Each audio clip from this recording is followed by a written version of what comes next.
I run up the concrete stairs from the basement, reaching for the doorknob as a hand wraps around my ankle and yanks. I hit the steps hard, but I don't go tumbling down them. With my other leg, I kick back, striking the big man in the face. His pale white skin is covered in cuts and abrasions, but he shows no signs of slowing. The muscles of his arms bulge as he grabs my ankle with both hands, keeping himself from falling down the stairs. His head is shaved to the scalp, the skin there only marred by the cuts and gashes where my blows have landed. His eyes are lifeless as he looks at me. His mouth, a slim line under his bleeding nose. I kick him in the face again, and again. His grip loosens for a moment, allowing me to yank my other foot away and scramble up through the basement door into the laundry room. A quick glance behind me shows my attacker getting to his feet and lurching through the open doorway. Running into the kitchen, I grab a bread knife off the table. I hear Mother's voice from upstairs, calling out to see if I'm okay. I ignore her. Footsteps rumble toward me as the huge bald man stumbles through the kitchen, chasing me into the living room. I turn and face him once I'm on the other side of the coffee table. To my right, there's a stone fireplace. To my left, a blue faux leather couch. The front windows of the house are behind me, providing a view of an idyllic suburban street through half-closed curtains. The man stops on the other side of the coffee table, his muscular chest heaving with each breath. His eyes are still lifeless, which sends a bolt of anger through my body. Come on! I yell at him. What's that, honey? Mother says from upstairs. The man is big, but he's not at all that fast. He's not built for speed. So he reaches down to grab the side of the rectangular coffee table. I can see his play. He plans to flip the table up, knocking me down so he can beat me with his stony fists. I'm moving left as he throws the table, which misses me by about 2 inches. I take 2 steps on the couch, repositioning as I go. I leap from the couch and launch myself at the guy. I shoulder check him while I'm still airborne, all my weight hitting him. He manages to keep to his feet for 2 steps as he stumbles sideways, but then he falls, smacking the side of his bald head against the stone fireplace. The bread knife in my hand doesn't have a sharp point. It's not good for stabbing, but the serrated cutting edge is good for slicing. I waste no time, dropping onto the man and dragging the blade across his neck, putting as much force into it as I can. The skin separates reluctantly at first, but once I'm through the tough outer layer, the going gets much easier. Blood sprays out of his neck as his eyes dance violently behind closed eyelids. I'm guessing the hit to the head has done some serious damage, but I won't leave it to chance. I keep working the blade back and forth in a sawing motion until most of his blood has left his body, and the pumping of his struggling heart yields nothing but tiny spurts. Breathing hard, I stand up, wet with the big man's blood. Wow, I say, that was close. feeling warm wetness on my face. I stick my tongue out and lick blood from around my mouth. What was all that racket? Mother says from behind me. I turn around and see that she's halfway down the stairs, looking over the banister and into the living room. Nothing, Mother, I say. Don't worry about it. I've got this. She bunches her hands in the fabric of her floral apron, looking at me. I avoid her eyes, looking instead at her chin. Are you sure? She says. You're a mess. Would you like something to eat? I'm fine for now, Mother. Thank you. She smiles distractedly and nods, her curled, brownish red hair bobbing with the movement. I'll just be upstairs straightening up if you need me, she says, heading back up the stairs. Looking back down at the now dead bald man, I mull over the best way to clean up the mess. The sound of a vehicle slowing outside catches my attention. I move quickly over to the front window to look out. A blue van with white writing on the side pulls up in front of my house. After a moment, the back door slides open, and out steps a beautiful Hispanic woman. Her caramel skin looks rich in the sunlight, and her perfectly sculpted dark hair glints as she moves, closing the door behind her. She walks up to the house over my uniformly trimmed lawn. I watch her from the window, excitement growing in my belly. Before she can ring the doorbell or knock, I move over to the front door and open it, reaching quickly out and grabbing her wrist. "Come in," I say, pulling her inside. Hello, she says. I know who you are. Be quiet. They're watching. I close the door and move over to the window, seeing the blue van drive off. Who's watching? The woman says in a whisper. I turn from the window and look into her eyes. What I see there, or the lack of what I see there, dampens the excitement I'm feeling. I try to shrug it off. Come on, I say, grabbing her wrist and pulling her deeper into the house. If she notices the bloody mess in the living room, she doesn't say anything. I sit her down at the table in the kitchen and tell her to stay put. Okay, she says. Don't be long though. I pull out my phone and dial a 15-digit number from memory. Good morning, a feminine voice says. Thank you for calling Dr. Gales. Yeah, I say. I'm sure you know who this is. Let me speak to your manager. No problem, Mr. Truman. The voice says. Hold one moment, please. Jazz music plays in my ear for about a minute before another voice comes on the line. This one, also female. Hello, thanks for calling. Do you know who this is? I ask, wandering back toward the front of the house. Do you have my purchase history open? Yes, Mr. Truman. How can I help you? I'm not getting what I'm asking for. I've been very disappointed with my last several purchases. What exactly is the problem? The sound of revving engines and screeching tires comes to me from outside. I rush toward the front door and see half a dozen police vehicles in front of my house. Men are pouring out of them, running up to my front door. I'll call you back, I say, ending the call. Mother! I shout up the stairs. Answer the door in exactly 2 minutes. Okay, dear, Mother says. I run back through the kitchen, passing the Hispanic woman and ducking down the stairs into the basement. I stop in the middle of the wide underground room, looking around, wondering if it's worth bothering with. I can hear banging and shouting from upstairs. They'll probably break the door down soon. My most recent kills are arranged on 2 rimmed metal tables. Their rib cage is torn open. One of them is a black woman, the other an Asian man. The man's brain is exposed because I'd removed the top of his skull 2 days ago. Even if there is a way I could hide these bodies, there's no way I could take care of the dead muscle man upstairs before the police burst in. Realizing there's nothing I can do to get rid of the evidence, I embrace my only other option. I head back up the stairs and hear a great cracking sound as they break the front door. Lay on the ground! Soon, police are surrounding me in the kitchen, yelling at me to get on the floor. I do as I'm told, glancing up at the Hispanic woman. Although there's fear on her face as the police put her in handcuffs, her eyes are still lifeless. 12 hours later, I'm sitting in an interrogation room alone. After all their tricks and tactics, my story hasn't changed. And at first, they didn't believe it. How could they? But after some checking, it became clear that they were in over their heads.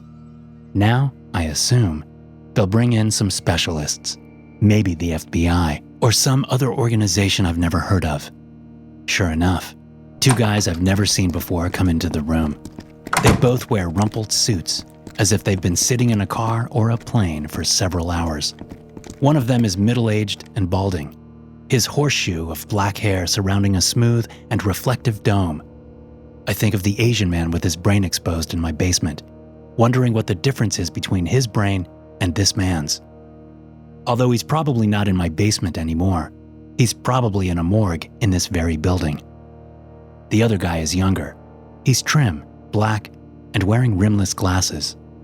The older man has a file in his hand, which he sets down on the table before the 2 of them pull out their chairs and sit down. The guy in the living room, the balding man says. Let's start with him. What do you want to know? I say. Who is he? Why'd you kill him? How did you know him? He's nobody. He's one of them. I didn't really know him. You can't know one of them. Not really. And I killed him because he was trying to kill me. What was his name? The black man says. He didn't have a name. I didn't give him one. What about the other 2? The balding man says. What were their names? I'm guessing you mean the 2 in my basement, I say. They didn't have names either. Why did you cut them open like that? What were you doing? Trying to find the difference. What difference? What are you talking about? The balding man asks. The difference between real and not. Between genuine and imitation. The 2 men look at each other. I smile. You've already talked to Mother and the Hispanic woman, haven't you? You already know that they aren't real people. I bought them. I had them made. So why don't you just let me go now, and we'll forget about this whole thing? They aren't real people. I can't be arrested for murder if no real person died. The two men are silent for a long moment. The black man speaks next. What about the big guy? Did you have him made too? Of course, I say. Why would you buy one that was designed to kill you? I shrug. Because it's fun. And because I thought I might see some kind of life in his eyes while he was trying to kill me. But I didn't. They all look real. They're very convincing. But their eyes, you can tell they're not real because their eyes are dull, lifeless. Again, the two men share a look. Then the balding one opens his file folder and pulls out a 5x8 piece of cardstock. I immediately recognize it. This is how you order them? He asks, sliding the order form across the table toward me. That's right. Try it yourself, you'll see. They're surprisingly affordable. You can choose build, skin color, personality traits, skeletal structure, musculature. Just fill out the form, add your payment information, and send it in. The Hispanic woman? I was going to have fun with her, pretending we were in a spy movie or something. But then you guys showed up. And what personality does she have? The balding man asks. Faithful companion, actually, I say. I don't see a murderous personality trait on here, the black man says, tapping the order form. No, that was a special request. It took some convincing. I had to speak to Dr. Gale himself, or herself. Not sure which the good doctor is. Can't tell from the voice anyway. But since I'm such a good customer, Dr. Gale eventually relented and made that one special. The men look at each other again, their brows furrowed. Are you going to let me go or not? I ask. You've checked their fingerprints, right? They all have the same prints, other than the eyes. That's how you can tell. They all have the same prints, and there's no record of them existing, because they're not real. So please, get me out of here. There has been no crime. With deliberate slowness, the balding man pulls a sheet of paper from his file folder and slips it across the table. It's a copy of a fingerprint file. 10 prints, 8 fingers and 2 thumbs. A glance tells me that they're all the same swirl, all exactly identical. So, I say, what did I just tell you? Those are your fingerprints, the black man says, looking into my eyes. Oh shit, I say. Why do you think I've been doing all these experiments? I look in the mirror every morning and see life in my eyes.